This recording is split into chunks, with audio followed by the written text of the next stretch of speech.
പ്രേംകുമാർ, ഇതിലൊരു പ്രധാനപ്പെട്ട കാര്യം, ഇപ്പോൾ ഒരു പ്രതിപക്ഷം, അതൊരു ഭരണപക്ഷം, ഈ കടന്നു പോകുന്ന കാലയളവിൽ ആ വർഷങ്ങളിൽ ഒക്കെ അവർക്ക് പല തരത്തിൽ എക്സ്ക്യൂസ് എടുത്ത് നിൽക്കാം, ഒഴിവ് കഴിവുകൾ പറയാം. പക്ഷേ 2026 സർക്കാരിനെ സംബന്ധിച്ച് എത്രമാത്രം നിർണായകമാണോ അത്ര തന്നെ പ്രതിപക്ഷത്തെ സംബന്ധിച്ചും നിർണായകമല്ലേ? 10 വർഷം തുടർ ഭരണത്തിലൂടെ പദ്ധതികൾ ഏറ്റെടുത്താൽ അത് പൂർത്തീകരിക്കാമെന്ന് തെളിയിച്ചൊരു സർക്കാർ തെരഞ്ഞെടുപ്പ് പ്രകടന പത്രികയിലൂടെ മുന്നോട്ട് വെച്ച കാര്യങ്ങൾ പൂർത്തീകരിക്കാനുള്ളതാണ്, ചെയ്യാനുള്ളതാണ്, അത് പറയാൻ ഒരു ആത്മവിശ്വാസക്കുറവുമില്ല എന്ന് വിശദീകരിച്ചുകൊണ്ടിരിക്കുന്ന ഒരു സർക്കാർ ഒരു ഭാഗത്ത് നിൽക്കുമ്പോൾ അവരുടെ ആ നയങ്ങളെയും ആ നേട്ടങ്ങളെയും, കേരളത്തിൻ്റെ പല നേട്ടങ്ങളെയും വിയോജിക്കുകയും വിമർശിക്കുകയും ചെയ്യുന്ന പ്രതിപക്ഷത്തിന് 2026 നിയമസഭാ തെരഞ്ഞെടുപ്പിലേക്ക് പോകുമ്പോൾ ഇക്കാര്യങ്ങളിൽ ഒരു ബദൽ തങ്ങൾക്ക് എന്താണ് എന്ന് പറയേണ്ട ഉത്തരവാദിത്വമില്ലേ? ആ ഒരു അപ്രോച്ച് പൊതുവിദ്യാഭ്യാസ രംഗത്താകട്ടെ മറ്റു മേഖലകളിലാകട്ടെ കേരളത്തിലെ പ്രതിപക്ഷ നേതാവിനുണ്ടോ, പ്രതിപക്ഷത്തിനുണ്ടോ, മുൻ പ്രതിപക്ഷ നേതാവിനുണ്ടോ? പകരം ഇത്തരം വികലമായ പരാമർശങ്ങളിലൂടെ ഒരു പ്രതിപക്ഷം സഞ്ചരിക്കുകയാണ്. അല്ല, പ്രതിപക്ഷ നേതാവിനോ മുൻ പ്രതിപക്ഷ നേതാവിനോ ഇല്ല എന്നുള്ളതല്ല, ആ എൻ ബ്ലോക്ക് ആയിട്ട് അവർക്ക് അത് മിസ്സിംഗ് ആണെന്നുള്ളതാണ്. ഇപ്പോൾ ഡോക്ടർ ജി വി ഹരി ഒരു വലിയൊരു പരിധിവരെ കാര്യങ്ങൾ തുറന്നു പറയുന്നതിൽ ഞാനും അദ്ദേഹത്തെ എന്താ പറയുക സ്നേഹാഭിവാദ്യം ചെയ്യുന്നു. അദ്ദേഹം പറയുന്നത് ആ കാലത്ത് 2014 15 പാഠപുസ്തകങ്ങൾ വൈകിയിരുന്നതിനുള്ള കാരണങ്ങളാണ്. അത് ശരിയാണ്, സത്യമാണത്. ഞാൻ വിചാരിക്കുന്നില്ല സ്കൂൾ തുറക്കുമ്പം കുട്ടികൾക്ക് പുസ്തകം കിട്ടാൻ പാടില്ല, ഓണം കഴിഞ്ഞിട്ടേ കിട്ടാവുള്ളൂ എന്ന് അബ്ദുൾ റബ്ബോ ഉമ്മൻചാണ്ടിയോ തീരുമാനിച്ചുകൊണ്ടല്ല. എന്താ പ്രശ്നം? സമയബന്ധിതമായി കാര്യങ്ങൾ ചെയ്യാനുള്ള, എഫിഷ്യൻ്റായി കാര്യങ്ങൾ ചെയ്യാനുള്ള ഒരു സിസ്റ്റം നിലവിൽ ഇല്ല എന്നുള്ളതാണ് പ്രശ്നം. ഉണ്ടായിരുന്നില്ല, ഇപ്പോഴും ഇല്ല എന്നാണ് പ്രശ്നം. അവിടെയാണ് സത്യം പറഞ്ഞാൽ 2016 അധികാരം ഏറ്റെടുത്ത പിണറായി വിജയൻ സർക്കാർ വ്യത്യസ്തമാവുന്നത്.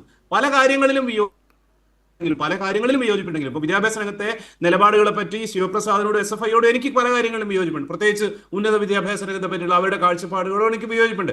പക്ഷേ 2018 പ്രളയത്തിന് ശേഷം നമുക്ക് ഓർമ്മയില്ലേ, സകല വീടുകളിലും ചളിയും വെള്ളവും കയറി നിൽക്കുന്ന സമയത്ത് പത്രക്കാര് CM-നോട് ചോദിച്ചിട്ടുണ്ടായിരുന്നു എന്താ ചെയ്യാന്ന്. അന്ന് പറഞ്ഞിരുന്ന മറുപടി നമ്മളെല്ലാവരും കൂടി അങ്ങോട്ട് ഇറങ്ങുകയല്ലേ എന്നുള്ളതാണ്.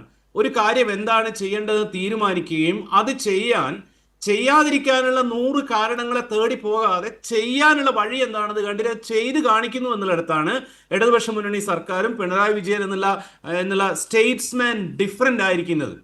ശിവൻകുട്ടി എന്നുള്ള മന്ത്രിയും, ശിവൻകുട്ടി അണ്ണൻ എന്ന് പറയുന്ന മന്ത്രിയും ഡിഫറൻ്റ് ആയിരിക്കുന്ന അവിടെയാണ്. ഓരോ സൂക്ഷ്മമായ കാര്യങ്ങളിലും അദ്ദേഹം പറയുന്ന വർത്തമാനങ്ങളിൽ, അദ്ദേഹത്തിന്റെ പ്രതികരണങ്ങളിൽ നിങ്ങൾക്കത് കാണാൻ പറ്റും. അത് അവഗാഹമായ പാണ്ഡിത്യം കൊണ്ടോ വലിയ ഫ്രഞ്ച് തിയറി കോട്ട് ചെയ്തൊന്നും ആയിരിക്കില്ല. വളരെ സ്വാഭാവികമായിട്ട് ആ മനുഷ്യൻ പറയുന്ന, നിങ്ങൾ സ്കൂളിലുള്ള മുഴുവൻ കുട്ടികളെയും ടൂറിന് കൊണ്ടുപോകാൻ പറ്റില്ലെങ്കിൽ ടൂർ പോവേണ്ട, ബാക്ക് ബെഞ്ച് വേണ്ടതില്ല എന്ന് വളരെ വളരെ കൂളായിട്ട് ചേർത്ത് നിർത്തുക എന്നുള്ളതാണ് കേരളത്തിന്റെ പാരമ്പര്യമെന്ന് സ്പോണ്ടേനിയസ് ആയിട്ട് പറയാൻ പറ്റുന്ന ഇടതുപക്ഷ രാഷ്ട്രീയം എന്നുള്ളത് വളരെ ജീവവായു പോലെ, ജീവശ്വാസം പോലെ ചേർന്ന് നിൽക്കുന്ന ഒരു മനുഷ്യനാണ്. അദ്ദേഹം പറയുമ്പോൾ വിക്കിപ്പോയിട്ടുണ്ടാവാം, അക്ഷരങ്ങളിൽ അക്ഷര പിശകുകൾ വന്നിട്ടുണ്ടാവാം, വാക്കുകളുടെ പ്രൊനൗൺസിയേഷനിൽ പ്രശ്നം ഉണ്ടാവാം, കൈകൾ വിറയ്ക്കുന്നത് കാണാം, അക്കങ്ങൾ വായിക്കുമ്പോൾ തെറ്റിപ്പോയിട്ടുണ്ടാവാം. പക്ഷേ അദ്ദേഹത്തിന്റെ പൊളിറ്റിക്കൽ കമ്മിറ്റ്മെന്റിൽ, എഡ്യൂക്കേഷനോടുള്ള കമ്മിറ്റ്മെന്റിൽ അദ്ദേഹം പിണറായി വിജയൻ എന്നുള്ള CM-ന്റെ കൂടെ കട്ടയ്ക്ക് നിൽക്കുന്ന ഒരു കാഴ്ചയാണ് ഈ കഴിഞ്ഞ 5 കൊല്ലം കൊണ്ട് കാണുന്നത്. എന്തുകൊണ്ട് ഫെബ്രുവരി മാസത്തിൽ പുസ്തകം കൊടുത്തുകൂടാ? പരിഷ്കരിച്ചാലും ഇല്ലെങ്കിലും ജി വി ഹരി തന്നെ പറയുന്ന പോലെ 2024 പരിഷ്കരണം നടന്നിട്ടുണ്ടായിരുന്നു. ആ പരിഷ്കരണം നടത്തിക്കൊണ്ട് തന്നെ ഇത് എന്താ പറയാ ഡിസ്ട്രിബ്യൂട്ട് ചെയ്യാനുള്ള സിസ്റ്റം, അവിടെയാണ് കോൺഗ്രസും UDF-ഉം വ്യത്യസ്തമാവുന്നത്. ഒരു സ്റ്റേജ് മാനേജ് ചെയ്യാൻ പറ്റാത്ത ആളുകൾ, ഞാൻ അതിന്റെ ഡീറ്റെയിൽസിലേക്ക് പോകുന്നില്ല, കുറ്റ്യാടിയിലുള്ള ഒരു സ്റ്റേജ് മാനേജ് ചെയ്യാൻ പറ്റാത്ത, ആരെപ്പോൾ സംസാരിക്കണമെന്ന് തീരുമാനിക്കാൻ പറ്റാത്ത, അവിടെ ഒരു കൺഫ്യൂഷൻ ഉണ്ടായാൽ അത് നാട്ടുകാരുടെ മുന്നിൽ ആഭാസമാവാതെ അത് മാനേജ് ചെയ്യാൻ കപ്പാസിറ്റി ഇല്ലാത്ത ആളുകളാണ് ഗോവിന്ദമാഷ് പറഞ്ഞ പോലെ സ്റ്റേറ്റ് മാനേജ് ചെയ്യാൻ പോകുന്നത്. ഈ ആബ്സെൻസ്, ഈ ഇൻഎഫിഷ്യൻസി എന്നുള്ളത് കേരളം കൃത്യമായിട്ട് കാണുകയാണ്, കൺമുന്നിൽ കാണുകയാണ്.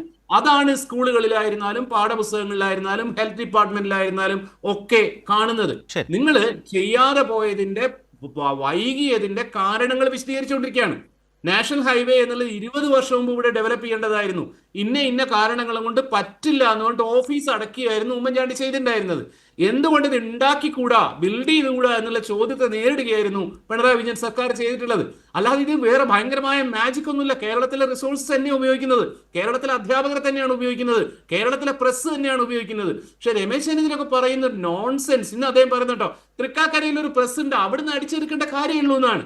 ദീപികാരി അങ്ങനെ അല്ല പറയുന്നത് എന്നുള്ളത് വലിയ കാര്യം. പാഠപുസ്തകം ഇറക്കുക എന്നുള്ളത് വലിയ ബുദ്ധിമുട്ടുള്ള കാര്യമാണ്. ആ കാര്യങ്ങൾ സിസ്റ്റമാറ്റിക് ആയിട്ട് ചെയ്യുന്നു, റെസ്പോൺസിബിൾ ആയിട്ട് ചെയ്യുന്നു എന്നുള്ളതാണ്. ഈ രണ്ട് കാര്യങ്ങൾ മുന്നിൽ നിൽക്കുന്ന സമയത്ത് കോൺഗ്രസിന്റെ കൂടെ ആളുകൾ നിൽക്കുക, കോൺഗ്രസിന് വോട്ട് ചെയ്യുക എന്നുള്ളത് സനീഷ് കഴിഞ്ഞ ദിവസം ചർച്ചയിൽ പറഞ്ഞതുപോലെ ഇമാതിരി കോമഡികൾ കാണണം എന്നുള്ള വിചാരമുള്ള ആളുകൾ മാത്രം ചെയ്യുന്ന കാര്യമായിരിക്കാം. പുസ്തകമൊക്കെ ഓണക്കാലത്തേക്കൊക്കെ വന്നിട്ട് സമരമൊക്കെ ആയിട്ട് ലാത്തിച്ചാർജൊക്കെ ആയിട്ട് ഇങ്ങനെയുള്ള സീന് കണ്ട് രസിക്കാൻ മോഹമുള്ള ആളുകൾ ഉണ്ടെങ്കിൽ മാത്രമേ നിങ്ങളുടെ കൂടെ ഇത്തരം ന്യായങ്ങൾ പറഞ്ഞുകൊണ്ടിരുന്നാൽ ഉണ്ടാവുള്ളൂ. അതല്ല കേരളത്തിന് വേണ്ടതെന്ന് ഒരിക്കൽ കൂടെ ചർച്ചയിലേക്ക് കൊണ്ടുവരാൻ കാരണക്കാരനായ രമേശ് ചെന്നിത്തലയ്ക്ക് എല്ലാവിധ നന്ദിയും രേഖപ്പെടുത്തുകയാണ്.